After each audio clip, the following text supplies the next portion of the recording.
My name's Mark Drummond. I run Towngate Fisheries in Idle in Bradford, which I've owned since 1997. I am a former Vice President of the National Federation of Fish Fryers, and I ran the National Federation of Fish Fryers Training School for 10 years. In terms of taking on an apprentice, or in my case, actually putting an existing employee onto an apprenticeship, I think there are great benefits for the business owners as well as for the individual that's being the apprentice.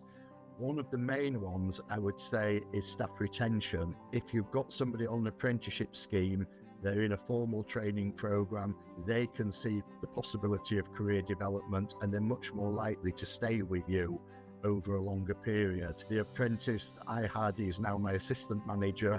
I think it's probably 2.5, 3 years now since she finished her apprenticeship, and she is now the assistant manager of the shop. She's very happy in her role. She didn't want to go to university. She didn't really know what she wanted to do.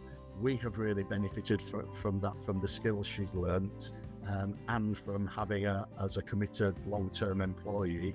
And Holly has really benefited from herself from the learning, but also the opportunities that it's given her for career progression. To me, for a good, well-run chippy, every member of the team is important. Everybody has their role, and everybody has the opportunity to do as much or as little as they want in terms of learning and career progression within that business. I think it's really important that young people get that opportunity, but also that people can see that there is career opportunities in both fish and chips and the wider hospitality industry. And there is so much more to it, whether it is customer service, whether it is just work skills of, attending on time and learning food hygiene, learning health and safety practices, the general being part of a team.